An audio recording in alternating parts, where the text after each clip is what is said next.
복음이 여러분을 어떻게 변화시켜 오셨습니까? 그럼 어떻게 우리가 예수님을 전해야 될까요?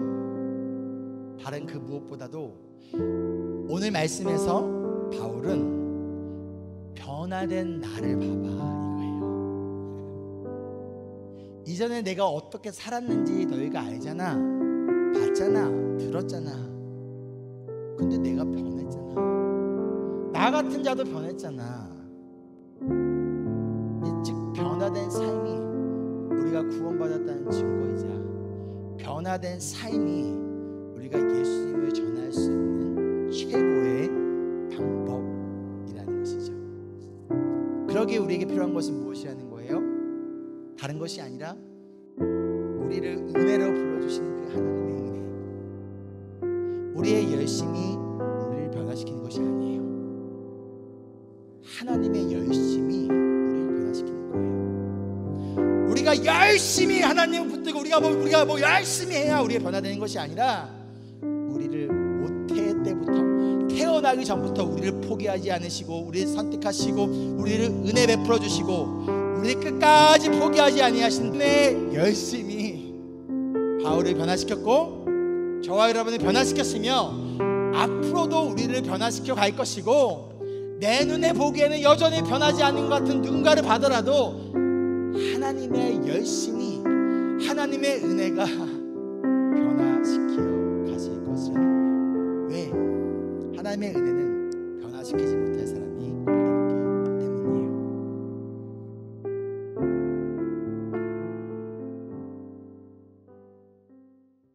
자, 우리 복음 진단서라는 주제를 가지고 갈라디아서 보고 있는데요. 오늘 네 번째 시간이고 제목은 연합입니다. 제가 연합이라는 단어를 영어 단어를 뭘로 써야 될까 고민해서 유니언이라 할까 뭐 유니티로 할까 하다가 coalition이라는 단어를 썼습니다. 우리가 그 이유는 이따가 또 설명하도록 할게요. 자, 말씀 2장 1절부터 10절입니다. 우리 다 같이 자리에 일어나 주시고 저희 교회는 한글은 3번역, 영어는 ESV 버전을 보고 있습니다. 한 절씩 돌아가면서 교독할게요. 그 다음에 14년이 지나서 나는 바나바와 함께 디도를 데리고 다시 예루살렘으로 올라갔습니다. 내가 거기에 올라간 것은 계시를 따른 것이었습니다. 나는 이방 사람들에게 전하는 복음을 그들에게 설명하고 유명한 사람들에게는 따로 설명하였습니다. 그것은 내가 달리고 있는 일이나 지금까지 달린 일이 헛되지 않게 하려고 한 것입니다. 나와 함께 있는 디도는 그리스 사람이지만 할례를 강요받지 않았습니다. 몰래 들어온 거짓 신도들 때문에 할례를 강요받는 일이 있었던 것입니다. 그들은 우리를 노예로 만들고자 하여 그리스도 예수 안에서 누리는 우리는 우리의 자유를 엿보려고 몰래 끼어든 자들입니다. 우리는 그들에게 잠시도 굴복하지 않았습니다. 그것은 복음의 진리가 언제나 여러분과 함께 있게 하려고 한 것입니다. 그 유명하다는 사람들로부터 나는 아무런 제한도 받지 않았습니다. 그들이 어떤 사람들인지 나에게는 아무 상관이 없습니다. 하나님께서는 사람을 겉모양으로 판단하지 않으십니다. 그 유명한 사람들은 나에게 아무런 제한을 하지 않았습니다. 도리어 그들은 베드로가 할례 받은 사람에게 복음을 전하는 일을 맡은 것과 같이 내가 할례 받지 않은 사람에게 복음을 전하는 일을 맡은 것을 알게 되었습니다. 그들은 베드로에게는 할례 받은 사람에게 복음을 전하게 하시려고 사도직을 주신 분이 나에게는 할례 받지 않은 사람에게 복음을 전하게 하시려고 사도직을 주셨다는 사실을 깨달았습니다. 그래서 기둥으로 인정받는 야고보와 게바와 요한은 하나님이 나에게 주신 은혜를 인정하고 나와 바나바에게 오른손을 내밀어서 친교의 악수를 하였습니다. 그렇게 하여 우리는 이방 사람에게로 가고 그들은 할례 받은 사람에게로 가기로 하였습니다. 다만 그들이 우리에게 바란 것은 가난한 사람을 기억해달라고 한 것인데 그것은 바로 내가 마음을 다하여 해오던 일이었습니다. 아멘. 우리 가슴에 손을 얹고 함께 고백하겠습니다. 이 시간 하나님의 말씀을 받습니다. 이 말씀이 나를 변화시킵니다. 이 말씀이 우리 가정을 변화시킵니다. 내 멋대로의 신앙에서 벗어날 것입니다. 아멘. 자리에 앉아주시기 바랍니다. 자, 여러분 이제 제가 뭐 할 줄 알죠? 뭐 할 줄 아시죠? 자, 우리 암송 시간입니다. 우리 사도행전 1장 4절 우리 한 번만 다 같이 읽어보고 그 다음에 옆 사람 체크할게요. 함께 읽겠습니다. 시작. 예수 그리스도께서는 하나님 우리 아버지의 뜻을 따라 우리를 이 악한 세대에서 건져주시려고 우리의 죄를 대속하기 위하여 자기 몸을 바치셨습니다. 아멘. 자, 우리 옆 사람하고 함께 암송해 보도록 할게요. 시간 드리겠습니다.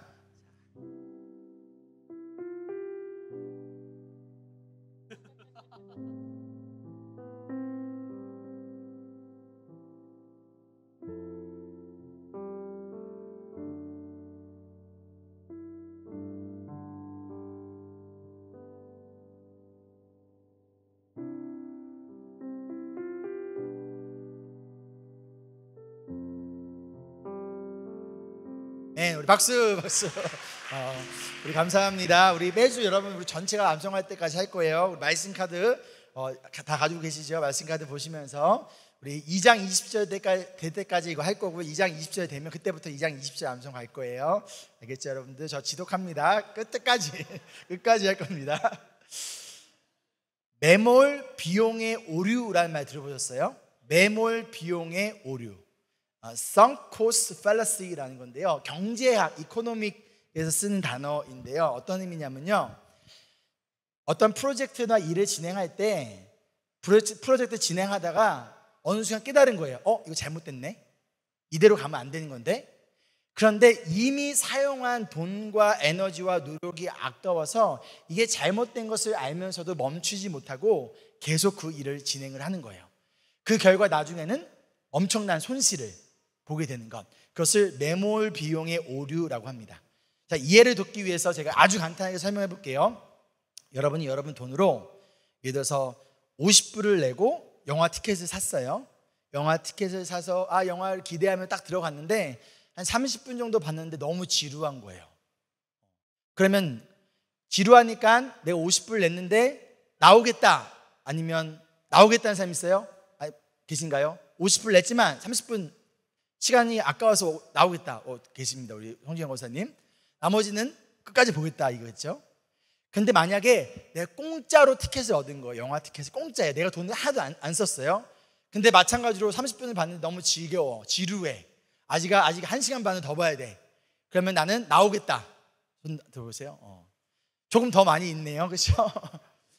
자, 마찬가지로 내가 무엇인가를 이미 투자한 시간과 돈과 에너지가 아까워서 이것이 잘못됐음에도 불구하고 그냥 진행하는 것, 그것을 매몰 비용의 오류라고 해요.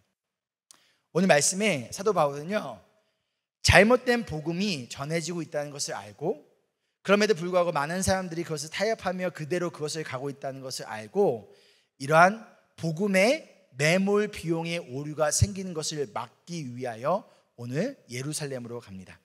그리고 예루살렘에서 베드로와 다른 영향력 있었던 리더들과 함께 만나 그리고 대화를 통하여서 진짜 복음이 무엇인지, 왜곡된 복음은 무엇인지, 어떻게 하면 우리가 올바른 복음에 대로 살아갈 수 있을지를 오늘 함께 또 나누고 있습니다. 우리 계속 이어서 오늘 말씀을 통하여 그럼 복음은 무엇이고 잘못된 복음은 무엇이며 어떠한 삶의 모습이 복음의 결과로서 올바른 모습인지를 또 함께 나눠봤으면 좋겠어요. 자, 먼저 2장 1절 말씀을 보면요, 14년이 지났답니다. 14년이 지나서 바울이 예루살렘을 갔대요. 그러면 언제부터 14년일까요? 그렇죠. 지난 시간에 바울이 예수님을 만나고 3년간 아라비아 광야에서 말씀을 통하여 예수님을 발견합니다. 그 다음에 어떻게 했죠? 예루살렘을 가서 베드로를 만나서 베드로와 15일 동안 시간을 보내면서 복음이 무엇인지 예수님이 누군지 나눴단 말이죠. 그리고 나서 그 이후로 바울은 열심히 복음을 전하는 사역을 해요. 근데 그날 이후로 14년이 지났는데 다시 예루살렘을 간 거예요. 왜 그러면 예루살렘으로 갔을까요? 그런데 오늘 말씀에 잘 보세요. 한번 읽어볼까요? 시작.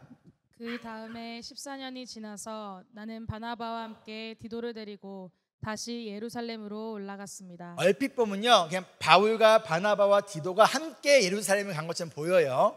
근데 자세히 보면요, 바울과 바나바가 함께 누구를 데려가고 있는 거예요? 디도를, 타이터스를 데려가고 있다는 거예요. 왜요? 왜 바울은 저번처럼 혼자 가지 왜 굳이 바나바와 함께 디도는 그리스 사람이에요. 이방 사람입니다. 굳이 이방 사람인 디도를 데리고 예루살렘으로 갔을까요? 2절 말씀에 보면요, 그 이유를 첫 번째로 먼저 계시를 따른 것이다 라고 알려주고 있어요. 계시, revelation이에요. 이 계시란 말은요, 예수님께서 직접 하셨다, 직접 하신 말씀이에요. 이 당시에는 아직 신약 성경이 완성되지 않았을 때예요. 그래서 하나님께서 또 예수님께서 사도들과 같은 구약에선 선지자들, 신약에선 사도들에게 직접 말씀하셨어요. 그러나 성경이 완성된 이후로는 하나님께서는 직접 말씀하지 아니하시고 무엇을 통해 말씀하시죠? 성경을 통해서 말씀하세요. 그래서 성경을 우리가 뭐라고 하냐면 The Revelation이라고 해요. 그렇죠? The라고 The. 근데 오늘 말씀에는 이 계시가 뭐로 나와 있어요? A, 그렇죠? A Revelation. 그 당시에 A Revelation이었지만 이제는 The Revelation. 성경이 예수 그리스도의 말씀이라는 것이죠. 어쨌든 예수님께서 말씀하셨어요. 가라. 그래서 바울이 갔어요. 그런데 한 가지 이유가 더 있어요. 그 간 이유가 무엇이냐? 이어서 뭐라고 얘기하냐면 내가 달리고 있는 일이나 지금까지 달린 일이 헛되지 않게 하려고 갔다라고 얘기하고 있어요. 단순히 예수님이 말씀하셨어. 맞아요. 근데 그것뿐만 아니라 바울이 지금까지 달리고 있었던 일, 그게 무엇일까요? 복음을 전했던 거. 잘못된 복음을 전했던 사람들과 싸워가면서 그건 아니야, 복음은 이거야 라면서 복음을 지키려고 했었던 그가 수고했던 그 일, 그것을 뭐 하기 위하여? 그것이 헛되지 않게 하기 위하여 예루살렘으로 갔다는 거예요.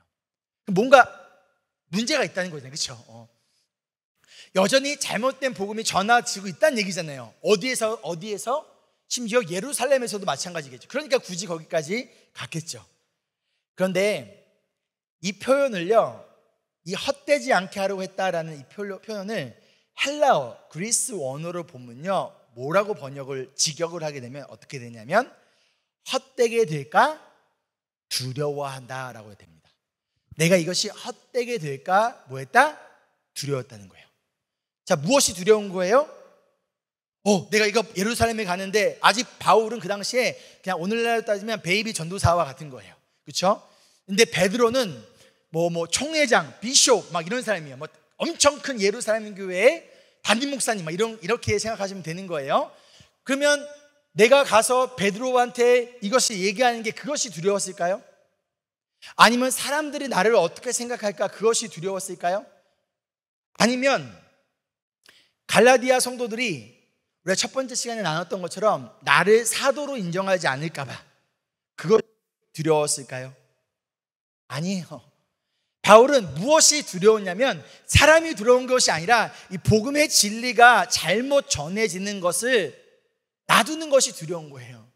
생명을 살리는 복음이 왜곡되는 것, 그것이 두려운 거예요. 그 결과 많은 사람들이 잘못된 복음을 믿고 잘못된 길을 가는 것, 그 가운데서 많은 사람들이 이 복음을 타협하는 것, 특별히 예루살렘에 있는 베드로와 사도들과 같은 영적 리더십들이 복음이 뭔지 알면서도 사람들의 시선과 사람들의 압박과 사람들의 말 때문에 복음을 타협할까 봐 그것이 두려웠다라는 거예요.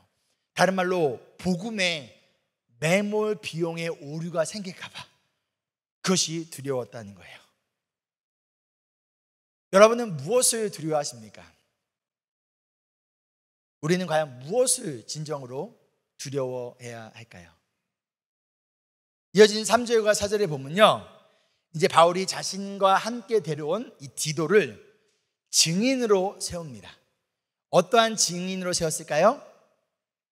그렇죠. 디도가 할례를 강요받지 않았다는 거예요. 여러분 할례가 뭔지 아시나요?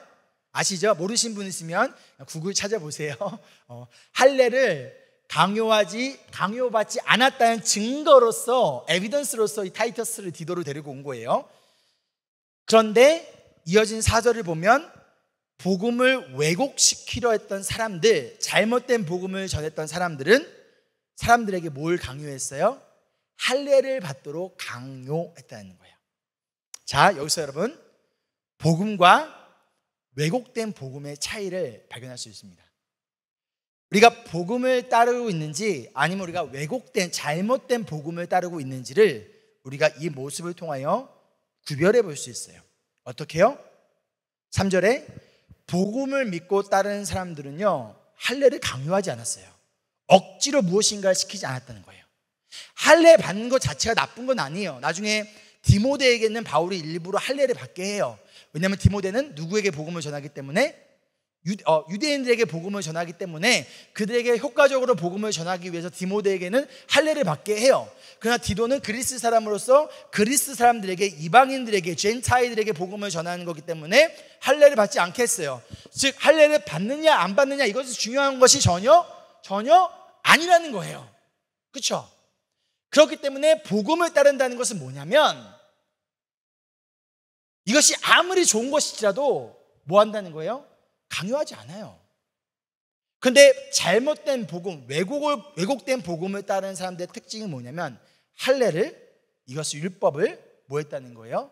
강요했다는 거예요. 강제로, 억지로, 내가 원해서가 아니라 하기 싫은데도 불구하고 억지로, 강압적으로 힘과 권력을 사용해서, 아니면 어떤 공포와 두려움을 만들어서 강제로 시켰다라는 것이죠. 이처럼 복음은요, 강요하지 않습니다. 복음은요, 우리에게 무엇을 줘요? 자유를 주는 거예요. 그리고 복음은 강요가 아니라 나에게 주어진 자유를 가지고 무엇을 선택하게 하는 거예요? 하나님을 사랑하고 말씀에 순종하며 하나님의 영광을 살아가도록 복음을 끊임없이 우리에게 무엇을 주는 거예요? 은혜를 주고 평안을 주고 자유함을 주고, 그 자유를 가지고 내가 하나님의 나라와 영광을 살아갈 수 있도록 우리를 격려하는 것이 복음이지, 강요하는 것이 복음이 아니라는 거예요. 아무리 제가 좋은 일일지라도, 아무리 필요한 것이지라도 제가 여러분들에게 막 강요하는 거예요. 막 강요하고 억지로 막 강압적으로 이거 안 하면 이거 어떻게 할 거예요? 예를 들어서 우리 뭐 할까요? 예어가 생각이 안 나네요. 하여튼 뭐 어떻게 할 거예요? 이것은 복음적이지 않다는 거예요. 잘못된 복음에 따르는 모습이라는 것이죠. 그리고 왜곡된 복음은 뭐 한대요? 강요해서 뭐예요? 자유를 빼앗아서 뭘 만들어 버려요? 노예로 만들어 버린다는 거예요. 자, 어떻게 노예가 될까요? 할례 받아야 돼. circumcision 받아야 돼. 그거 안 받으면 너 구원을 받을 수 없어. 또는 너가 받은 구원이 완성되려면 할례를 받아야 돼. 지금 뭘 심어주고 있는 거예요? 마음속에 두려움을 심어주고 있는 거예요.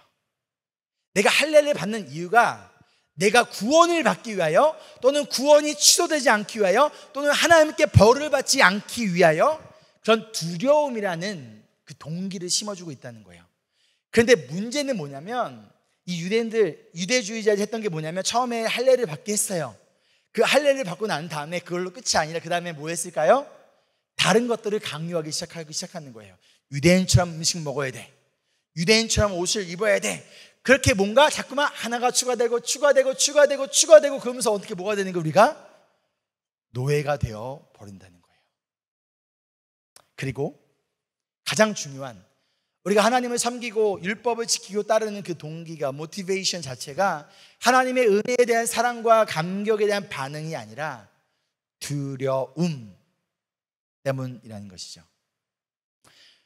여러분, 똑같은 행동을 하더라도요, 그 행동하는 우리의 동기가 무엇인가에 따라서 우리는 얼마든지 노예가 될 수도 있고요, 하나님의 자녀가 될 수도 있어요. 그 동기가 두려움 때문이라면 우리는 노예인 거예요. 아무리 이 자리에 예배 나오고, 아무리 이 자리에서 하나님을 찬양하고, 아무리 좋은 섬김과 봉사를 할지라도 그 동기가 두려움이라면 우리는 선한 일을 하는, 근데 강요받아 억지로 하는 노예인 거예요. 그러나 우리가 하나님을 예배하고 하나님을 섬기고 하나님 나라의 확장을 위하여 우리가 또한 복음을 전하며 살아가는 이유가, 하나님이 사랑하고 하나님이 주신 그 은혜 때문에, 그 복음에 대한 반응으로 우리에게 주어진 자유로서 그 행동을 한다면요, 우리의 정체성이 뭐로서 행동하는 거예요? 자녀로서 행동하는 거예요. 동기가 무엇이냐에 따라 똑같은 행동이 노예를 만들기도 하고 자녀로 만들기도 한다라는 거예요. 그런데 복음은 우리를 어떻게 대하는 거예요? 노예로 대하는 게 아니에요. 복음은 우리를 하나님의 자녀로 우리를 대해주는 거예요. 두려움과 강요가 아니라 하나님의 그 사랑, 가운데 주는 자유함을 주시고 그 사랑과 자유를 가지고 하나님의 뜻을 따르도록 하는 것이 바로 복음이라는 거예요. 사랑하는 여러분, 여러분은 노예입니까? 자녀입니까? 노예로 신앙생활을 하고 있습니까? 아니면 내가 자녀로서 신앙생활을 하고 있습니까? 두려움 가운데 억지로 강압적으로 강요받아 신앙생활을 하고 있습니까? 아니면 하나님의 그 주신 은혜와 평강 가운데 하나님이 우리에게 주신 그 자유를 가지고 그래, 하나님이 나를 이렇게 살라고 구원하신 것이 아니지, 예수 그리스도께서 하나님 아버지의 뜻을 따라 우리를 이 악한 세대에서 건지시고 우리를 죄를 대속하기 위해 자기 몸을 주셨지, 그 은혜와 그 복음에 대한 반응 가운데 자녀로서 하나님의 영광을 위해 살아가고 계십니까? 이어지는 5절 볼까요? 함께 읽어볼게요. 시작.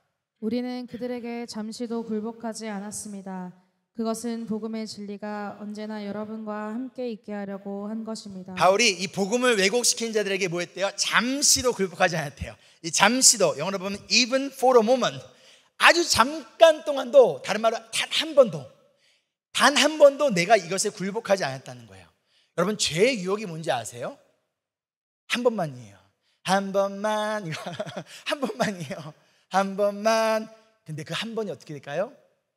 2번이 되고 3번이 되고 10번이 되어지는 거예요. 사단의 유혹은요, 하나님 믿지 마라고 얘기하지 않아요. 한 번만 선악과 따먹으라고 얘기하는 거예요. 근데 그 한 번으로 인하여 죄가 들어오는 거예요. 한 번만 보지 말아야 될 거 보라고 유혹하는 거예요. 한 번만 봐, 어때? 먹지 말아야 될 것을 한 번만 하라고요. 한 번만 해. 근데 한 번으로 멈추나요? 2번이 되고 3번이 되고 10번이 되고 어느 순간 나의 삶 가운데 하나님의 은혜와 사랑과 복음이 나를 다스린 것이 아니라 죄가 나를 다스리게 된다는 것이죠. 그런데 바울이 뭐래요? 그래서 한 번도 단 한 번도 뭐 했대요? 굴복하지 않았대요. submission. 이 submission이라는 단어가 헬라어로 히포타케인데요, 이 히포타케는 복종하다는 뜻이에요. 즉 내가 이 잘못된 것에 내가 뭐 하지 않겠다는 거예요? 한 번도, 잠깐도, 잠시도 for a moment, even for a moment 나는 뭐 하지 않겠다, 나는 이걸 복종하지 않겠다. 지금 뭘 보여주고 있는 거예요? 바울의 엄청난 영적 의지를 보여주는 거예요. 이게 쉬울까요? 엄청난 핍박이 있었어요. 이것 때문에 이 한 번도 타협하지 않겠다라는 이 복음의 진리를 지키기 위하여 타협하지 않는 그걸로 인하여 바울은 엄청 힘들고 어렵고 핍박도 받고 어려움도 당했지만 그럼에도 불구하고 내가 뭐 하겠다는 거예요? 내가 이것에 복종하지 않겠다는 거예요. 왜? 1장 6절에서 봤던 것처럼 나는 사람의 종이 아니라 하나님의 종이기 때문에 내가 사람의 마음을 기쁘게 하랴, 내가 하나님의 마음을 기쁘게 하랴. 내가 만약 사람을 기쁘게 하려고 한다면 나는 하나님의 종이 아니다 라고 말씀했던 것처럼 바울은 이 잘못된 진리에 내가 복종하지 않겠다 라는 엄청난 믿음의 결단과 강한 의지를 단 한 번이라도 나는 타협하지 않겠다라는 것을 보여주고 있는 거예요. 그런데 그 이유가 뭐예요? 복음의 진리가 언제나 이들과 여러분들과 함께하기 위해요. 나 자신을 위해서가 아니라는 거예요. 나의 체면 때문이 아니라는 거예요. 내가 사도로 이렇게 해야 사람들이 나를 사도로 인정해 주기 때문이 아니라는 거예요. 이렇게 해야 사람들이 나를 더 좋아하고 내가 더 많은 어떤 페이머스해지기 때문이 아니에요. 이렇게 하면 더 많은 영향력을 가질 수도 있고 바울의 교회에 수만 더 많은 사람이 올 수도 있었겠죠. 하지만 그것 때문이 아니라 복음의 진리가 내가 아니라 여러분들을 위하여서, 성도들을 위하여서 이 복음의 진리 가운데 살아가게 하기 위하여서 뭐 하겠다는 거예요? 나는 잠시도 단 한 번일지라도 타협하지 않고 굴복하지 않겠다라고 이야기하고 있다는 것이죠. 우리 두 번째 이 시리즈 때 제가 복음 중심은 나 중심이 아니라 하나님 중심이다라고 말씀드렸어요. 근데 마찬가지로 오늘 뭘 알려주냐? 결국 복음은 마찬가지로 하나님 중심이고 그 다음에 누구 중심이라는 거예요? 내가 아니라 다른 사람 중심이라는 거예요. 여러분, 죄의 특징이 뭐죠? 자기 중심성, selfishness. 죄는요, 다른 사람을 위해서 죄를 지으라고 얘기하지 않아요. 그렇죠? 죄의 유혹은 뭐예요? 너를 위해서예요. 아담과 하와에게 뭐라고 했어요? 이거 먹으면 너가 하나님처럼 될 수 있어. 그렇죠? 근데 복음은 뭐예요? 너가 아니라 다른 사람을 위해서예요. 복음을 따라 살아가는 거는 나는, 그래서 바울이 이렇게 얘기하잖아요. 내가 무상하게 절한 고기를 먹어도 돼. 나의 믿음에는 상관없어. 왜냐면 이 고기가 나를 더럽게 하는 것이 아니라, 입으로 들어가는 것이 나를 더럽게 하는 것이 아니라 입에서 나오는 것이, 사람에게서 나오는 것이 더럽게 한다 라면서 얼마든지 그 당시에 마켓에서 팔던 우상에게 절했던 고기를 먹어도 된다라고 얘기를 해요. 그러면서 뭐라고 하면, 그러나 내가 고기를 먹은 것을 인하여 믿음이 약한 누군가가 실족한다면 나는 고기를 먹지 않겠다는 거예요. 디모데에게 이렇게 얘기해요. 너가 너의 건강을 위해서는 포도주를 조금 마셔도 된다라고 얘기해요. 왜 그렇게 얘기했냐면, 디모데가 포도주를 아예 마시지 않았기 때문이에요. 왜? 누군가가 실족할까 봐. 그래서 자기의 그 당시에 병이 있어가지고 약으로서 쓰려면 너가 조금 먹어도 돼 라고 얘기를 해요. 무엇을 얘기하냐? 죄는 나예요. 내가 중요한 거예요. 내 감정이 중요하고 내 생각이 중요하고, 이것이 나에게 얼마나 유익이 되고, 이것이 나에게 얼마나 기쁨이 되고, 이것이 얼마나 나에게 유익이 되는가, 이것이 죄라면, 그래서 사탄의 유혹은 너를 위해서 하라는 거예요. 너를 위해서, 너의 가정을 위해서, 너 자신을 위해서. 이게 사탄의 유혹이라는 거예요. 죄의 유혹이라는 거예요. 근데 복음은 뭐라는 거예요? 너가 아니라 하나님을 위하여, 그리고 다른 사람을 위하여 너가 가지고 있는 생각, 너가 가지고 있는 욕심, 너가 이루고자 하는 것, 그 자기 중심성, 그것을 뭐하라? 내려놓고 포기하라 라고 얘기한다는 거예요. 즉 복음이 뭐한다는 거, 이것을 바꿔버린다는 거예요. 내 안에 있는 나의 죄의 자기 중심성을 이 복음이 바꿔버린다는 거예요. 무엇을 통하여? 나를 위해 십자가에 자신의 모든 것을 내어주신 그 은혜와 사랑을 기억할 때 나도 내놓고 포기할 수 있다는 거예요. 누구를 위하여? 다른 사람을 위하여.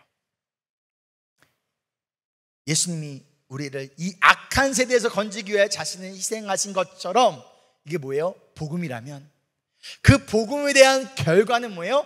우리도 다른 사람을 이 악한 세대에서 건지기 위하여 우리 자신을 희생한다는 거예요. 이게 복음의 결과라는 거예요. 예수님이 우리를 위하여 무엇을 행하셨는가를 기억하고 그것을 바라보며 그것을 붙들며 그 복음에 대한 반응으로 강요가 아니라, 강제가 아니라, 억지로가 아니라 나에게 주어진 자유를 가지고 뭐 하는 거예요? 그래, 예수님이 우리를 이 악한 세대에서 건지기 위하여 이렇게 희생하셨으니, 그러니 우리도 누군가를 이 악한 세대에 건지기 위하여 예수님과 같이 뭐 하는 거예요? 우리가 희생하며 나아간다는 것이죠. 이것이 복음이고 복음의 결과라는 거예요. 우리가 콜트워십에서 읽었던 요한복음 15장 12절도 이렇게 얘기해요. 함께 읽어볼까요? 시작. 내 계명은 이것이다. 내가 너희를 사랑한 것과 같이 너희도 서로 사랑하여라. 내가, 즉 예수님이 너희를, 즉 우리를 사랑한 것, 이것이 복음이라면 그 복음에 대한 결과, 반응이 무엇이다? 너희도 서로 사랑하라. 우리가 바로 이 왜곡된 복음과 잘못된 진리에 잠시도 굴복해서는 안 되는 이유는, 그리고 우리가 서로 사랑해야 되는 이유는 결국 누구를 위해서다? 나를 위해서가 아니라는 거예요. 나를 죽기까지 사랑하신 예수님을 위하여, 그리고 그 예수님이 필요한 다른 누군가를 위해서라는 거예요. 여러분, 무엇을 지키려고 노력하고 있습니까? 내가 어떻게든 지키려고 노력하고 있는 것이 무엇입니까? 우리가 그 가운데 단 한 번일지라도 타협하지 말아야 할 것은 무엇인가요? 이어진 6절에 이렇게 말씀합니다. 바울은 유명하다는 사람들로부터 아무런 제한도 받지 않았대요. 자, 먼저 이 유명하다라는 단어가 영어로 보면 인플루언서예요. 요새 뭐 직업 중에 아이들한테 한국에서 뭐가 되고 싶냐면 뭐 인플루언서라고 한다고 하더라고요. 영향력을 이야기합니다. 영향력 있는 사람들이라는 것이죠. 그럼 여기서 말하는 영향력 있는 사람들은 누구를 얘기할까요? 그죠? 베드로와 사도들이에요. 그런데 바울은 일부러 베드로와 사도들이라는 이름을 얘기하지 않고 영향력 있는 사람들이라고 이야기를 하고 있어요. 왜일까요? 이처럼 복음은 누가 얼마나 영향력이 있는가, 누가 더 힘이 있는가, 누가 더 인기가 있는가, 누가 더 많은 권력을 가지고 있는가, 누가 더 많은 돈을 가지고 있는가, 그것이 중요하게 한 게 아니기 때문이라는 거예요. 여러분, 메시지라는 성경이 있어요. 우리 유진 피터슨이라는 분이 번역한 이렇게 쉽게, 그리고 조금 더 이렇게 뭐랄까 감동적으로 번역한 메시지라는 성경이 있어요. 그래서 저희는 일반적으로 그걸 사람들 많은 학자들이나 목회자들이 이런 똑같은 성경으로 보지는 않아요. 그냥 성경을 해석하기 위한 좋은 하나의 좀 좋은 어떤 신앙서 아니면 참고서 정도로 생각을 해요. 어쨌든 그 메시지 성경을 쓴 유지 피터스라는 사람이 열심히 이제 그 목사님이 성경을 번역을 하고 있었어요. 구약을 번역하고 있었고 마침 이사야서가 엄청 길잖아요, 그렇죠? 이사야서를 막 번역을 하고 있었을 때 여러분 혹시 U2라는 그룹 아세요? 밴드 그룹인데 대부분이 모르는 이게 안다고 하신 분들은 저랑 나이가 비슷한 그 윗대 분이실 거예요. 엄청 오늘날로 하면 BTS보다도 더 당시에 유명했던 엄청 유명한 과거에 U2라는 영국 밴드예요. 나중에 한번 찾아보세요. 엄청났던 그 가운데 그 리드 보컬 했던 사람이 보노라는 사람이었어요. 이 보노라는 사람이 유진 피터슨이 쓴 책을 읽고 너무 감동을 받아서 유진 피터슨이 만나고 싶은 거예요. 그 당시 최고의 인기였어요. BTS 중에서 가장 인기 있는 사람이 누구예요? BTS에서 가장 인기 있는 사람 모르겠어요. 아무튼 하여튼 누구라고 합시다. 제가 아는 거는 H.O.T의 강타예요. 요새 H.O.T의 강타로 합시다. 그래요. H.O.T의 강타 같은 사람이 얘기를 한 거예요. 유진 피터슨 만나고 싶어요. 연락을 했는데 보노라는 그 당시 가장 유명한 밴드의 리드 보컬이 근데 유진 피터슨이 안 만나고 있어요. 시간 없다고. 너 시간 없어요. 안 만나요. 그래서 그것을 알고 유진 피터슨에 가까운 사람이 이렇게 얘기해요. It's Bono. It's Bono. 보노가 만나자고 하잖아. It's Bono. 그때 유진 피터슨이 뭐라고 했다는 줄 아십니까? It's Isaiah. It's Isaiah. 나는 이사야 만나고 있어. 나는 이사야 성경을 번역하고 있어. 이 성경을 보고 나는 아이자야를 만나고 있는데 어디 보노 따위가 이거예요. 복음 앞에 높고 낮음이 없다는 거예요. 복음 앞에 아무런 세상에 영향력이 있든 그것이 중요한 것이 아니라는 거예요. 복음 앞에 얼마나 힘이 있는가, 내가 얼마나 유명한가, 얼마나 인기가 있고 돈이 있는가, 얼마나 영향력이 있는가, 그것은 복음 앞에 중요하지 않아요. 왜요? 복음은 우리를 이러한 세상의 영향력으로부터 자유하게 하는 거거든요. 잘못된 복음은 우리를 세상의 노예로 만들어요. 이런 영향력 가운데서 우리가 통치받게 해요. 그래서 얼마나 인기가 많은가, 얼마나 많은 사람이 모이는가, 얼마나 많은 돈이 있는가, 얼마나 권력이 있는가, 이런 것들을 눈치 보며 그런 것에 영향을 받으며 그것의 노예로 살아가게 만들지만 복음은 우리를 그것으로부터 자유케 한다는 거예요. 왜요? 우리를 사랑하시고 구원하신 하나님이, 예수님이 이 세상 그 어떤 권력자보다도, 이 세상 그 어떤 유명한 사람들보다도 가장 위대하시고 영향력 있는 분이시기 때문에 그것이 우리의 삶에 무엇이 된다? 우선순위, 프라이어티가 된다라는 거예요. 여러분 성경을 읽고 있을 때 요새 우리 지금 이제 고린도후서까지 끝났죠? 지금 하고 있나요? 아시다가 그렇죠. 고린도후서 하고 있고 월요일 날 끝나요. 고린도후서 읽고 있는데 여러분 데일리 지저스 할 때 아침에 제가 연락을 하면 받으면 안 돼요. 목사님이라고 받으면 안 되는 거예요. 왜요? It's Paul. 그래서 바울과 지금 대화하고 있는데 하나님과 It's Jesus, 예수님과 대화하고 있는데 제가 전화한다고 성경에 있다 멈추시면 안 됩니다. 알겠죠? 아무도 아멘을 안 하시는군요. 저를 그렇게 좋아하시나요? 그런데 중요한 건 이거예요. 바로 이 영향력이 있었던 사람들이 바울에게 아무런 제한도 안 했대요. 무슨 제한일까요? 영어로 보면 added nothing to me. 나에게 아무것도 더하지 않았대요. 즉 바울이 전했던 복음, 오직 예수 그리스도를 믿는 믿음으로 구원을 얻을 수 있다라는, 그것으로 인하여 의롭다 칭함을 받을 수 있다라는 그 이신칭의, justification by faith alone에 대한 것에 아무것도 더하지 않았다는 거예요. 쉽게 말해 베드로와 교회 리더들도, 그 영향력이 있었던 사람들도 바울이 믿고 전하고 지키려고 했던 그 복음에 모두가 동의했다라는 거예요. 그런데 중요한 것은요, 이어지는 7절과 8절을 보면요, 동의로만 끝나지 않아요. 그 동의가 뭘로 이어져요? 연합으로 이어져요. 한번 읽어볼까요? 시작. 도리어 그들은 베드로가 할례받은 사람에게 복음을 전하는 일을 맡은 것과 같이 내가 할례받지 않은 사람에게 복음을 전하는 일을 맡은 것을 알게 되었습니다. 그들은 베드로에게는 할례 받은 사람에게 복음을 전하게 하시려고 사도직을 주신 분이 나에게는 할례 받지 않은 사람에게 복음을 전하게 하시려고 사도직을 주셨다는 사실을 깨달았습니다. 복음을 깨닫고 그 지식적으로 동의한 것을 끝나는 것이 아니라 너에게 주신 사명을 인정했다는 거예요. 나에게 주신 사명은 유대인에게 복음을 전하는 거고, 바울과 바나바에게 주신 사명은 이방인들에게 복음을 전하는 거야. 그래서 사명을 인정했다는 거예요. 인정하면서 이어진 구절을 보면 어떻게 하냐면, 그들이 right hand of fellowship, 친교의 악수를 손을 내밀어서 뭐 하고 있는 거예요? 연합을 하고 있어요. 이 당시에 악수를 한다는 것은, 특히 오른손으로 악수한다는 것은 어떤 의미냐면요, 너와 나가 뭐 하다는 거예요? 이퀄하다라는 거예요. 동등되다는 의미예요. 너랑 나랑 친구고 우리는 파트너라는 개념이에요. 이 악수, 오른손으로 악수한다는 것이.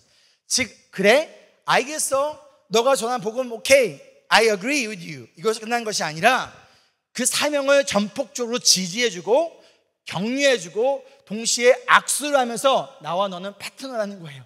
복음 안에 우리는 하나이고 복음에 우리는 연합된 자라는 거예요. 동의로 끝나는 것이 아니라 연합으로, 함께함으로, 파송으로 이어지고 있다는 거예요. 근데 이들이 누구예요? 기둥으로 인정받는 거예요. 앞에서는 영향력 있는 사람들이라고 표현을 했는데 지금은 기둥으로 인정받고 있대요. 즉, 이 기둥으로 인정받고 있는 이들이 이 바울을 인정하고 격려하고 연합하고 있다는 거예요. 너와 나와 동등됨을 이야기하고 있다는 것이죠. 즉, 복음의 모습은 다른 사람을 인정한다는 거예요. 나에게 준 사명, 이것만이 소중하고 이것만을 인정하는 것이 아니라 다른 사람에게 준 사명, 그것을 인정합니다. 그 가운데 이 복음은 우리를 연합하게 만들어요. 높고 낮은 관계가 아니라 그냥 동등된 위치에서 함께 서로 연합하게 만드는 것이 바로 복음이라는 거예요. 나만의 방식을 강요하는 것, 할례를 받아야 돼, 그러면 내가 인정해 줄게, 이것은 복음을 따르는 자의 모습이 아니라는 거예요. 나와 똑같은 대상에게, 한국인에게만 혹은 뭐 영어권에게만 그러면 내가 연합하고 인정해 줄게가 아니라는 거예요. 대상과 방식이 다를지라도 복음의 가치와 복음의 진리를 동일하게 믿고 그것을 지키며 그것을 전하며 살아가고 있다면 가운데서 함께 연합하며 함께 격려하며 그 길을 가는 것이 바로 복음의 모습이라는 것이죠. 다시 한번 정리하면 함께 읽어볼까요? 시작. 복음은 복음을 믿는 자들을 연합하게 만듭니다. 복음을 전하는 대상과 방식이 다를 수 있습니다. 그러나 복음 안에 얼마든지 연합할 수 있습니다. 그러기 위해 우리가 집중해야 할 것은 복음의 본질입니다. 우리가 이것을 놓쳐버릴 때 복음의 본질이 아니라 자꾸만 비본질적인 다른 것들에, 다른 방식에, 다른 무엇인가에 자꾸만 그것에 집중할 때 뭐가 깨져버리는 거예요? 연합이 깨져버리는 거예요. 복음의 진리, 복음의 가치에 우리가 더욱더 바라보며 예수 그리스도의 은혜를 생각하며 복음을 바라보며 그 은혜를 붙들고 그 안에 함께 바라보며 나아갈 때 방식이 다를 수 있고 대상이 다를 수 있고 생각이 다를 수 있지만 그 예수 그리스도의 복음으로 인하여 우리는 연합되어질 수 있지만 그 예수 그리스도의 복음이 아니라 그 본질이 아니라 자꾸만 비본질적인 것들, 다른 방식들, 다른 대상들, 다른 무엇인가에 자꾸만 집중하면 할수록 연합은 깨어지고 하나가 되어질 수 없다라는 것이죠. 2장 10절에 이어서 이렇게 얘기합니다. 함께 읽겠습니다. 시작.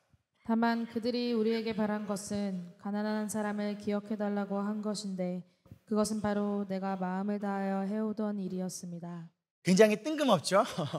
복음에 대해서 이야기하고 나 동의해, 너는 이방인들에게, 나는 유대인에게 부르심을 받았어 하면서 막 악수하는 거야. 막 이렇게 하면서 격려하고 bless you brother 막 이러고 있는 거죠. 그런데 갑자기 가난한 사람들을 기억해 달래요. 뜬금없지 않아요? 그리고 베드로는 of course 내가 원래 하고 있던 일이야 라고 이야기를 하고 있다는 거예요. 무엇을 얘기하고 있냐? 베드로와 바울은 동일한 복음을 바라봤고 그 복음을 믿었고 그 복음에 연합을 했는데 그 복음의 결과, 또 다른 복음의 결과가 뭐라는 거예요? 가난한 자들을 기억한다는 거예요. 복음은 우리를 가난한 자들을 기억하게 만든다는 거예요. 복음은 우리를, 가난한 자들을 마음으로 돕게 만든다라는 거예요. 왜요? 이것이 예수님의 마음이었기 때문이에요. 우리 복음서를 보면요, 예수님은 가난하고 병든 자를 모른 척하지 않으셨어요. 그들에게 불쌍히 여기시고 그들에게 필요를 채워주셨어요. 심지어 예수님은 마태복음 25장에 심판장이라고 하죠. 그 심판장에 보면 마지막에 최후의 심판 때 모든 민족을 불러다가 한 편은 양으로 한 편은 염소로 나눈 다음에 그 구원받은 양들에게 뭐라고 하면 내가 헐벗고 굶주렸을 때 너가 나를 모른 척하지 않았다. 근데 구원받지 못하는 염소들에게 뭐라고 얘기하냐면 내가 헐벗고 굶주릴 때 너는 나를 모른 척했어 라고 얘기해요. 근데 양들이 뭐라고 합니까? 구원받은 자들이 뭐라고 합니까? 내가 언제 주님께 그렇게 했습니까? 그때 이렇게 말씀하세요. 지극히 작은 자 중에 하나에게 한 것이 나에게 한 것이다. 뭐라는 거예요? 가난한 자들 도와야 구원받는다? 아니요.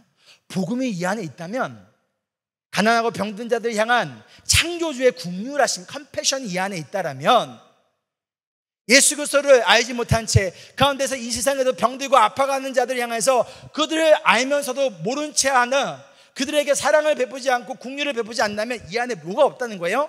예수 그리스도가 없다는 거예요. 성령이 이 안에 없다는 거예요. 이 안에 예수 그리스도의 영이 계시다면 우리 안에 컴패션이 있을 수밖에 없고 멀시, 자비의 마음이 있을 수밖에 없고 사랑의 마음이 있을 수밖에 없다라는 거예요.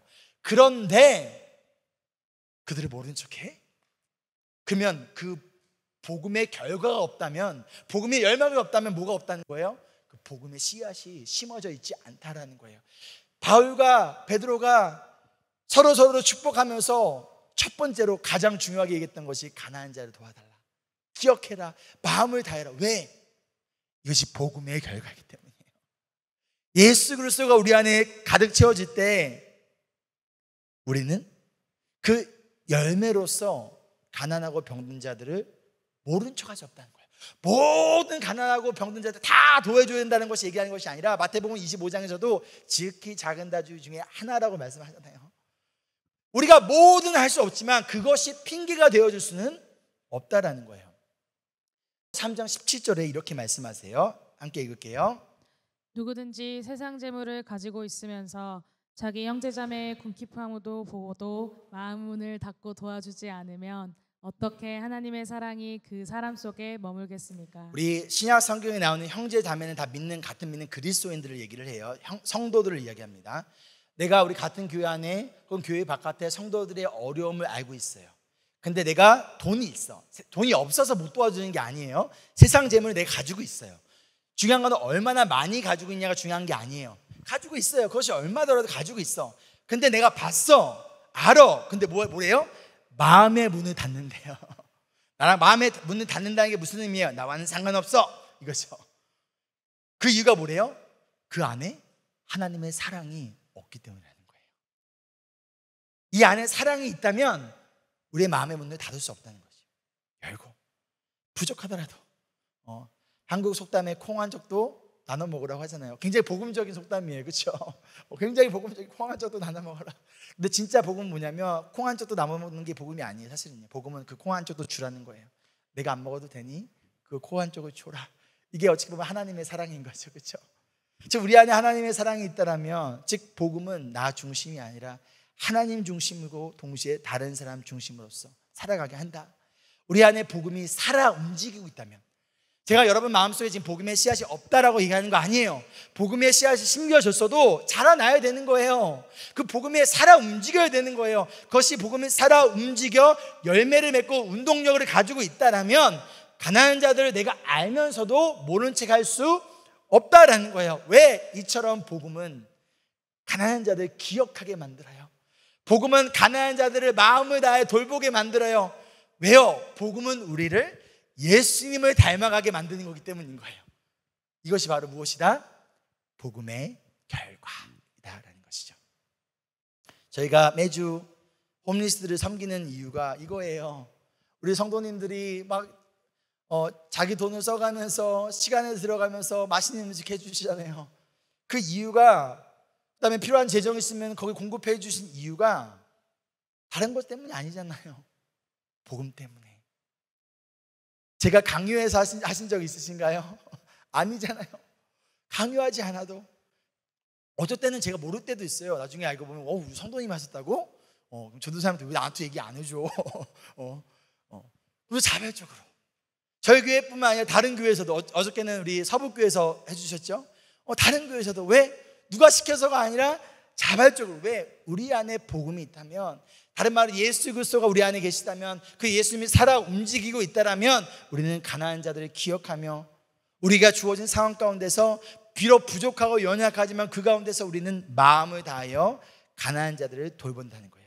강요가 아니라 우리에게 주어진 자유를 가지고 가운데서 대충의 섬김이 아니라 마음을 다해 돌보는 것. 그런데 그 이유가 무엇이냐? 내가 구원을 얻기 위해서가 아니라, 내가 누군가로 사람으로부터 인정을 얻기 위해서가 아니라 복음의 결과로서, 복음의 열매로서. 그렇다면 답이 나왔죠? 누가 가난한 자들을 도울 수 있을까요? 돈 많은 사람일까요? 아니요. 복음을 깨닫고 그 은혜의 복음으로 우리가 충만해질 때, 다른 말로 예수 그리스도의 사랑으로 내가 충만해질 때 우리 마음에 뭐가 사라지는 거예요? 돈에 대한 욕심이 사라지는 거예요. 지금 가지고 있는 것들에 만족함이 찾아오는 거예요. 그래서 돈을 위해서가 아니라 돈을 사용하여 하나님을 위하여, 그리고 다른 사람을 사랑하고 돕기 위하여 사용하고 싶어진다는 것이요. 무엇으로써? 복음의 결과로서. 존 칼빈이라는 신학자가 이렇게 얘기했어요. 우리 함께 읽어볼게요. 시작. 우리가 누리는 모든 복음은 이웃을 위해 써야 한다는 조건으로 주님이 맡기신 것이다. 우리가 가진 이 모든 것은요, 하나님이 한 가지 컨디션을 가지고 주셨다는 거, 맡기셨다는 거예요. 청지기로서 뭐 하라고? 이웃을 위해, 하나님 나라를 위해 써라. 그러기 위하여 우리에게 직업을 주셨고 돈을 주셨고 우리에게 또 건물을 주셨고 우리에게 사람을 주셨다는 거. 이 모든 리소스들이, 이 모든 블레싱들이 나를 위해서, 이게 죄예요. 너를 위해서, 너가 지금 너만 먹고 마시기, 너 미 자기 중심성이 죄라면, 복음은 나가 아니라 나보다 먼저 다른 사람을 돌아보고 어렵고 힘든 사람을 기억하게 만들고 그들을 향하여 마음을 다하여 돌보도록 하는 것. 이 복음으로 인해 경험하는 예수님의 은혜와 사랑이 우리 안에 채워질 때 우리로 하여금 가난한 이웃들에게 그 사랑이 흘러가게 될 수 있다는 거예요. 이 복음의 사랑이 저와 여러분을 통해, 그리고 우리 교회를 통해 멜번 땅 나아가 우리 열방 가운데 흩어지기를 소망합니다. 우리 아까 제가 잠깐 나눴던 이 람 목사님, 왜 그분이 그 자기의 가족을 죽인 그 지역에 가서 복음을 전하러 갈까요? 왜 여기서 잘 먹고 잘 살면 되는데 한국인 선교사님, 거기서 복음을, 교회를 개척하는 선교사님한테 매달 얼마씩, 제가 얼마인지는 알아요. 근데 말하지는 않을게요. 후원하고 막 있을까요? 무엇 때문에 그럴까요? 이 안에 복음이 있기 때문에, 복음을 알고 하나님의 말 알고 예수 그리스도의 사랑을 알기 때문에 나만 여기서 편하게 살 수 없는 거예요. 우리가 왜 홈리스들을 돕고, 우리가 왜 선교를 가고, 왜 우리가 자꾸만 난민들을 돕고 이런 것들을 왜 하려고 합니까? 그 이유가 뭐예요? 이것을 하면 우리가 유명해지고 알려지고 칭찬받으려고? 아니에요. 우리 안에 예수 그리스도의 복음이 있기 때문에 이 복음이 살아 움직이고 우리를 불편하게 만드는 거예요. 뭘 불편하게 만드는 거예요? 힘들고 어렵고 그런 사람들을 가만히 보고 알면서 모른 척하는 게 너무 괴로운 거예요. 여러분, 내 마음에 그런 괴로움이 없다면 진지하게 고민해 봐야 되는 거예요. 이 안에 예수 그리스도가 살아계시는가? 이 복음의 능력이 나를 움직이고 있는가? 우리가 온전히 100% 누군가의 도움을 줄 수는 없지만 가운데 괴로워하고 그것을 모른 척할 수 없고, 그래서 기도하고 작은 것일지라도 함께 나누고 함께 봉사하고. 우리 어저께 우리 SFC에 우리 유스그룹도 많이 왔고 우리 청년들도 많이 왔어요. 제가 보면서 되게 기뻤어요. 막 그냥 어깨가 막 이렇게 올라가는 것 같았어요. 왜요? 제가 오라고 안 했어요. 오라고 안 했는데 막 햄버거 먹으러 가기 전에 오고 들리는 거예요. 그냥 들어와서 거기서 같이 기도하고 예배하고 가고, 우리 유스 아이들이 막 남아서 막 이거 해요.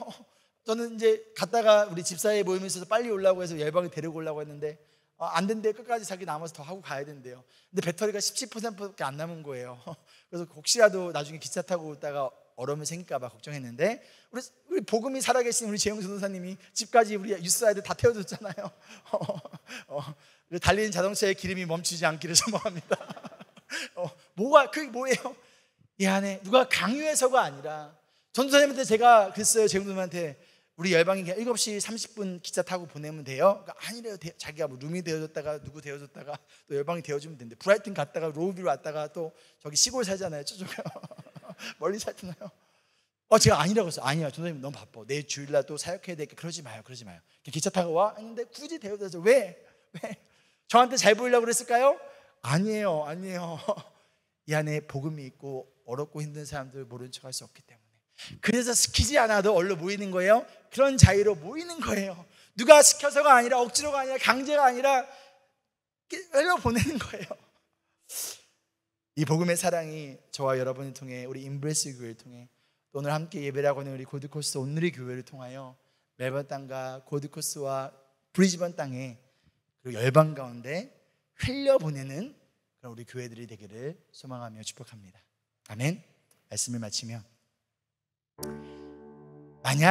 정말 만약 여러분이 지금까지 잘못된 복음을 믿고 있었다면 내가 지금까지 믿었던 시간이 얼만데, 내가 지금까지 투자했던 노력이 얼만데, 그런 생각 때문에 매몰 비용의 오류에 빠지지 않기를 소망합니다.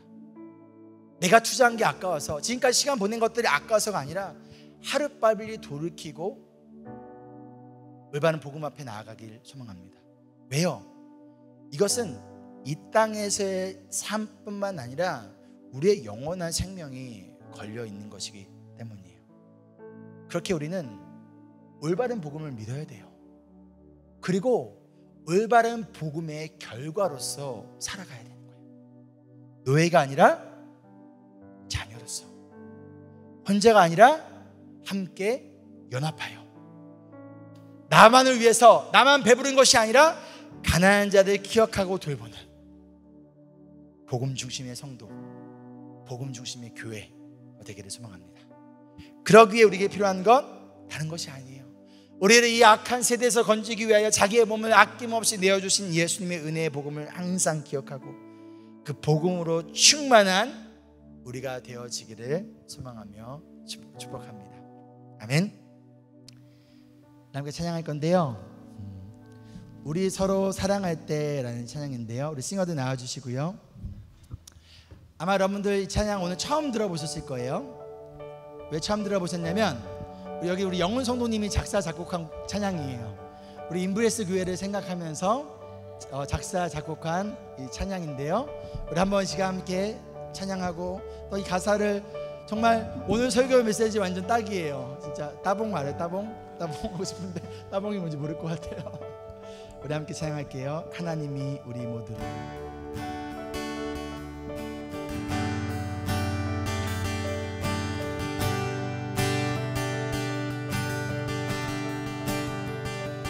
하나님이 우리 모두를 한 가족으로 모으시고 함께 기뻐하고 기도하며 서로 사랑하라 하시네.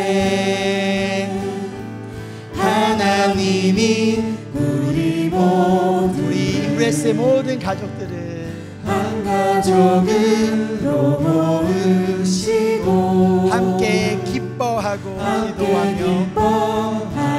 기도하며 서로 사랑하라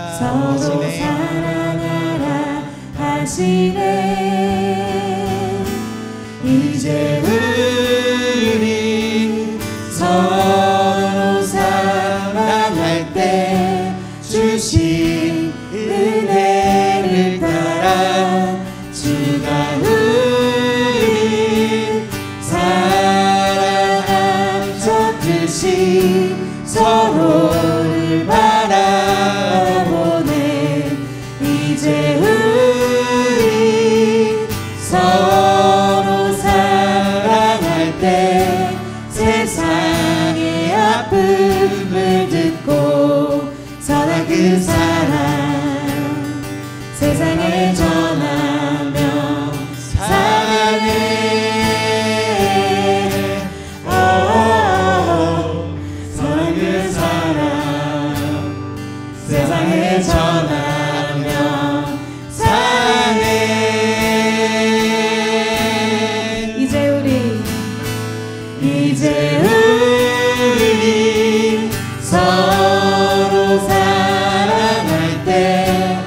주신 은혜를 따라 주가 우리를 사랑하셨듯이 복음에 대한 결과로서 우리가 서로를 사랑하며 나아가는 복음 중심의 공동체 되어지기를 기대하며 소망합니다.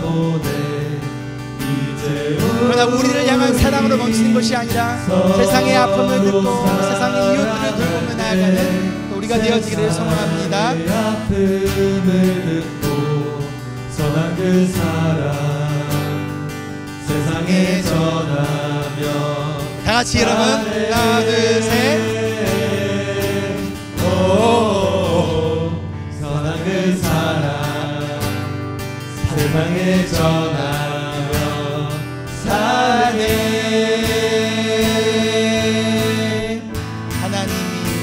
하나님이 우리 모두를 한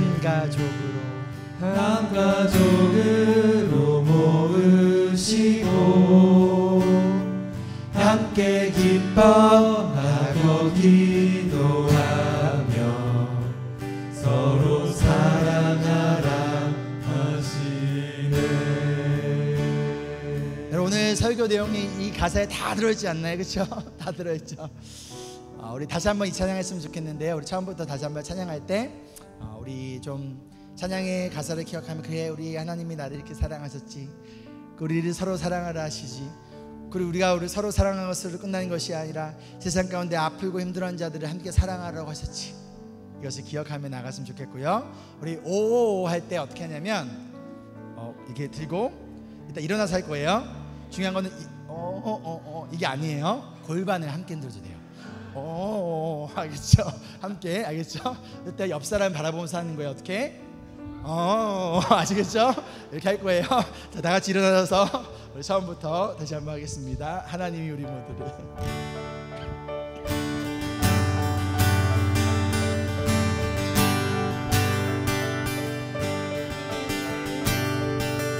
하나님이 우리 모두를 한 가족으로 모으시고 함께 기뻐하고 기도하며 서로 사랑하라 하시네. 하나님이 우리 모두를 한 가족으로 모으시고 함께 기뻐하고 기도하며 서로 사랑하라 하시네. 이제 우리 서로 사랑할 때 주신 은혜를 따라 주가 우리 사랑하셨듯이 서로를 바라보네. 이제 우리 서로 사랑할 때 세상의 아픔을 듣고 선한 그 사랑 세상에 전하며 여러분 준비하시고 선한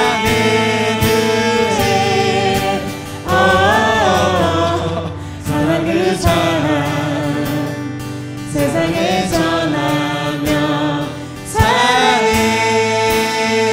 이제 우리 서로 사랑할 때 이제 우리 서로 사랑할 때 주신 은혜를 따라 주가 우리 사랑하셨듯이 서로를 바라보면서 서로를 바라보네. 이제 우리 서로 사랑할 우리 교회 때 단장 밖을 넘어 세상 가운데 아파하는 자들 가운데 나가기를 그렇게 소망합니다. 선한 그 사랑 세상에 전하며 반대편 사람이랑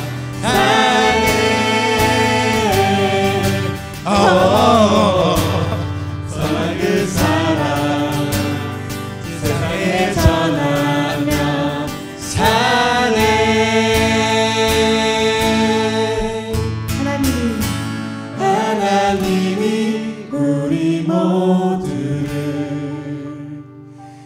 가족으로 모으시고 함께 기뻐하고 기도하며 서로 사랑하라 하시네. 하나님께 감사와 영광을 드렸습니다. 감사합니다. 우리에게 복음 주신 주님, 우리에게 예수님 주신 주님, 우리에게 공동체를 주신 주님, 우리에게 사명 주신 주님을 찬양하며 감사합니다.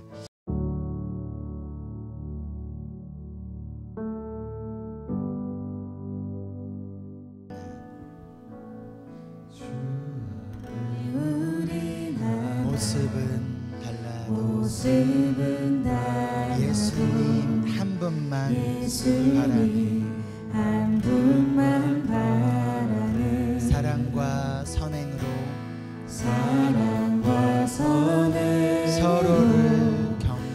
서로를 격려해 따스함으로. 다시 한번 고백할까요? 주 안에 우린 하나. 주 안에 우린 하나.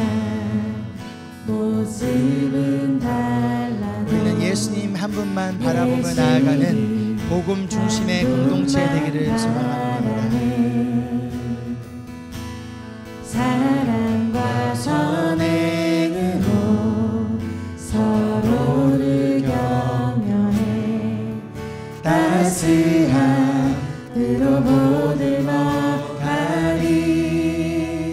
주님 우리 안에 함께 하시니 형제자매는 기쁨과 슬픔 느끼네. 내 안에 있는 주님 모습 보내 그분 기뻐하시네.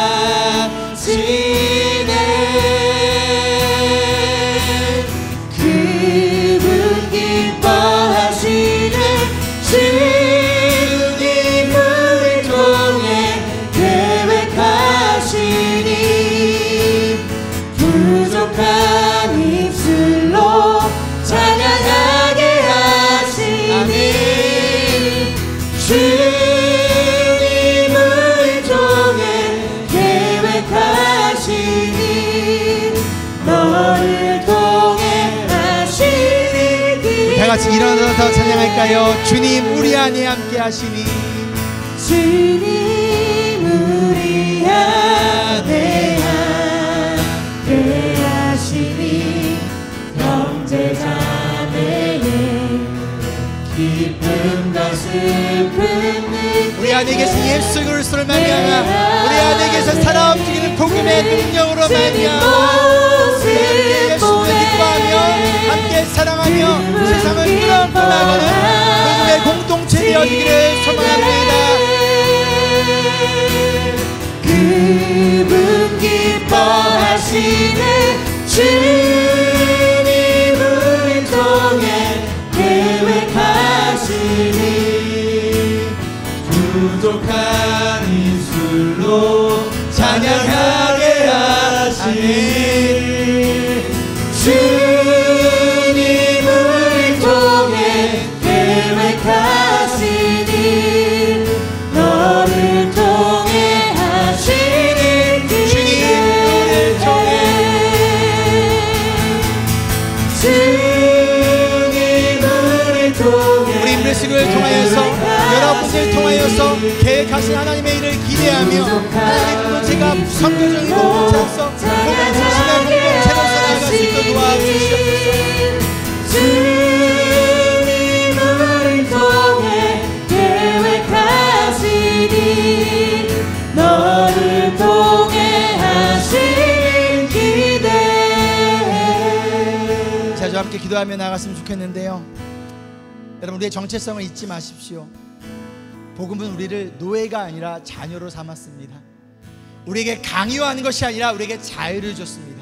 그런데 우리가 하나님의 자녀로서의 정체성을 기억하며 우리를 자유케 한 그 복음의 능력을 힘입어 우리가 해야 될 것은 무엇이냐? 나만을 위해서가 아니라 함께 서로 사랑하며 함께 연합하며 함께 아파하는 자들 끌어안으며 나아가는 그런 복음 중심의 공동체. 우리가 그런 공동체, 그런 교회 되기를 소망합니다. 그러기 위해 우리가 먼저 서로 사랑해야 돼요. 우리가 서로 연합해야 됩니다. 그 우리 교회만의 연합을 넘어 이 땅 가운데 있는 교회들과 다른 성도들과 함께 연합하며 아버지 우리에게 주신 복음의 사명을 감당하는 우리 공동체 되어줄 수 있도록 주님 나를 사용하여 주시옵소서. 함께 기도하며 나가겠습니다. 주님, 우리에게 주신 이 자유를 기억하며 복음이 우리를 자유케 하신 것을 기억하며 하나님, 우리가 하나님 주님의 복음 중심의 공동체로서 나아가는 우리가 되어줄 수 있도록 아버지 함께하여 주시옵소서. 아버지 우리에게 주신 이 자유를 두려움과 아니라 강요가 아니라 강제가 아니라 자유함을 가지고 하나님 나라의 확장을 위하여서 아버지 예수 그리스도를 위하여서 모든 교회를 위하여서 아파하고 병들지 않은 위하여서 우리가 흘려보내는 공동체 되어줄 수 있도록 주님 함께하여 주시옵소서. 그러기에 우리가 서로 더욱더 연합되게 합니다. 우리가 서로 더 하나님을 믿습니다. 서로 더 하나님을 갖고 함께하기도 하시고 가운데 주님께서 주신 사명을 감당하며 하나님의 가운데서 나아가는 아버지 인물에 쓰라는 교회들을 주시고 도와주시옵소서. 그렇게 주신 말을 바라보고 나아가며 그 모든 것을 함께 나아가는 우리가 되어줄 수 있도록 주여 도와주시고 함께하여 주시옵소서.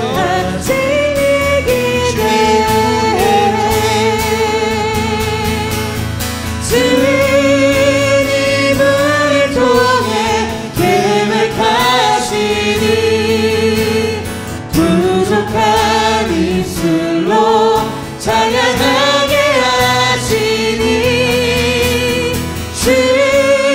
주님을 통해 계획하시니 너를 통해 하시는 기대. 다시 한번 이어서 기도할 때 죄의 유혹은요 단 한 번이야. 한 번만 타협하면 되잖아. 한 번만 더, 한 번만 양보하면 되잖아. 그렇게 진리를 타협하게 유혹합니다. 이제 우리 함께 영적 결단 가운데 나아갔으면 좋겠어. 하나님, 내가 진리가 뭔지 알면서 아버지 타협하지 않게 하여 주시옵소서. 진리를 붙들고 그 진리를 붙들되 사랑하게 도와주시고 그 진리를 붙들되 연합하게 도와주시고 그 진리를 붙들되 용서하게 도와주시옵소서. 가운데 하나님, 나에게 여러분 오늘 말씀을 통해 여러분에게 하나님이 원하시는 회개는 무엇입니까? 아버지 이 시간 회개케 하여 주시고 믿음의 결단 가운데 삶의 변화로 이어질 수 있도록 성령 하나님 도와주시옵소서. 함께 기도하겠습니다. 주님, 아버지 우리에게 주신 각자가 원하시는 말씀이 무엇입니까? 아버지 내가 알고 있는 그 진리를 타협하지 않게 도와주시고 그 복음의 진리를 붙들고 아버지 그것을 단 한순간 잊지 않고 아버지 양보하지 않게 도와주시고 대신 그 진리를 붙들되 사랑하게 도와주시고 그 진리를 붙들고 연합하게 도와주시고 진리를 붙들고 용서하게 도와주시고 그 진리를 붙들고 하나 되게 하여 주시옵소서. 아버지 예수 그리스도의 본질을 복음의 본질을 바라봅니다. 본질을 기억하게 도와주시옵소서. 비본질을 때문에 아버지 연합을 깨어지지 않게 도와주시고 본질을 기억하며 나아가는 것을 깨어지게 도와주시옵소서. 예수를 도와주시고 아버지 언제나 함께 도와주시고 그것을 바라보며 나아가는 도와주시옵소서. 아버지 그런 주님을 바라보며 주님의 앞으로 나아가는 영적 공동체로 나아가는 아버지 함께 하여 주시옵소서.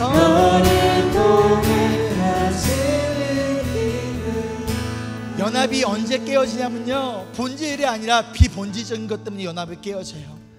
자꾸만 비본질적인 것을 바라보며 그것에 생각하고 그것에 몰두하며 그것을 붙들 때 본질을 놓치게 되고 복음의 가치를 놓치게 되고 복음의 사명을 놓치게 되어 그렇게 연합은 깨어지게 됩니다. 이제 우리 마지막 한 번 더 기도할 때는 우리가 언제나 단 한순간도 어떤 순간도 비본질에 집중하여 본질을 깨뜨리고 비본질적인 것 때문에 복음의 사명을 연합하는데 방해가 되지 않게 하여 주시옵소서. 우리 마음과 생각이 언제나 항상 단 한순간도 빠짐없이 예수 그리스도의 복음의 본질을 기억하고 그것을 바라보며 붙들며 나아가는 교회되게 하여 주시옵소서. 그리하여 하나님 복음의 사명을 감당하게 하여 주시옵소서. 함께 기도하겠습니다. 하나님 무엇이 우리의 연합을 깨뜨리려고 하고 있습니까? 아버지 그것이 본질의 문제입니까? 아니면 비본질의 문제입니까? 아버지 비본질적인 문제 때문에 아버지 본질을 깨뜨리지 않게 도와주시고 아버지 비본질적인 것 때문에 아버지 복음의 연합을 감당하는 데 있어서 복음의 사명을 감당하는 것에 있어서 우리가 낙심하지 않게 도와주시고 좌절하지 않게 도와주시고 포기하지 않게 하여 주시옵소서. 그러기에 주님을 바라보며 나아가는 것은 다른 것이 아니라 예수 그리스도의 복음을 바라보며 그것을 기억하며 그것을 붙들며 함께 연합하며 나아가는 되어 주시기 도와주시옵소서. 우리의 힘을 바라보며 나아갑니다. 하나님, 우리가 예수 그리스도를 바라보게 도와주시고 복음의 본질을 기억하게 도와주시고 그 본질을 붙들게 도와주시고 하나님 우리가 주어진 자유를 가지고 본질의 능력을 위하여서 복음의 사명을 위하여서 우리가 믿는 가운데 담대하게 아버지 담대하게 믿음에 가는 우리 모두가 되어줄 수 있도록 주옵하여 주시옵소서. 우리를 통해 계획하신 일을 이루어질지어다. 주님을 통해 계획하시니 부족한 입술로 찬양하게 하시니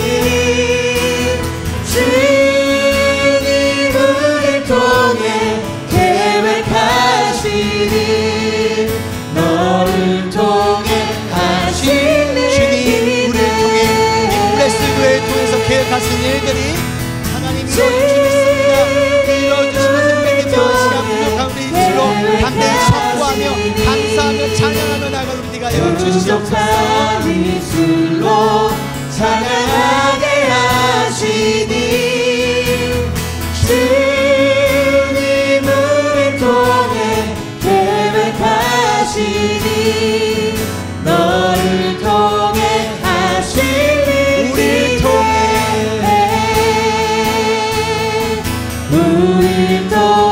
하시니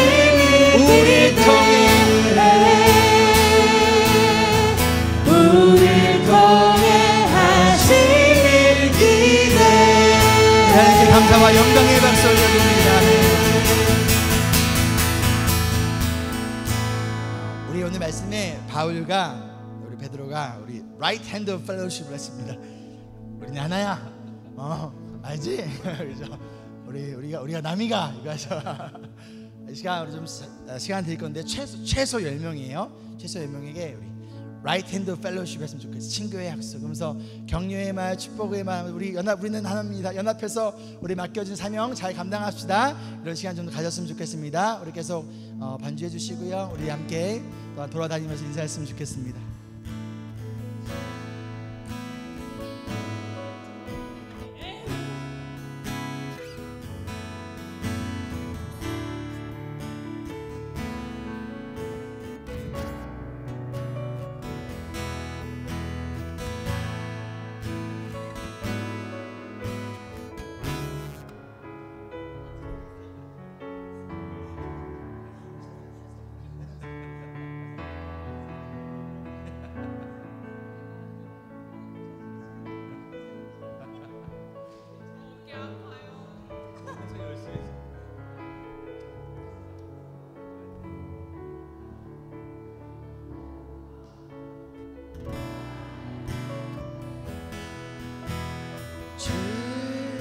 주님을 통해 계획하시니 부족한 입술로 찬양하게 하시니 주님 우리를 통해 계획하시니 너를 통해 하시니 우리 못다한 인사는 이따가 계속 이어서 하시기 바랍니다. 제가 기도할게요. 사랑과 은혜가 풍성하신 주님 감사합니다. 우리에게 예수 그리스도의 복음 주시고 그 복음을 믿고 복음을 사랑하는 우리 믿음의 동역자들 형제 자매들 주심을 너무나 감사합니다. 하나님, 우리가 함께 연합하여 우리에게 맡겨진 복음의 사명들과 사역들을 우리가 신실하게 또 감당해내기를 원합니다.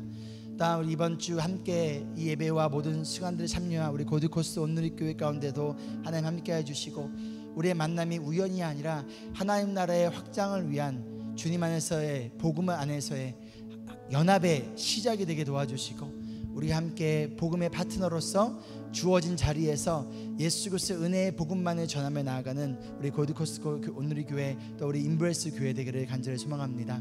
주님을 사랑하며 또한 그 은혜를 기억하며 들어진 헌금 가운데 주님이 함께 해주시고 여러 가지 경제적으로 어려운 시즌 가운데 하나님 우리 성도님들의 아버지 쓸데없는 지출이 나가지 않도록 그 지출을 막아주시고 또 먼저 하나님의 나라와 의를 구하며 나아갈 때 하나님이 먹이시고 입히시고 공급하시는 것을 우리 일상의 삶 속에서 깨닫고 경험하고 나아가는 또 우리 모두 되어지기를 간절히 소망하며, 이제는 그 크신 하나님의 은혜와 놀라우신 예수 그리스도의 사랑하심과 성령님이 함께 하심이 복음으로 연합하여 복음의 사명을 감당하기를 소망하는 모든 주님의 제자들 가운데 지금부터 영원히 함께 하기를 간절히 축원하옵나이다.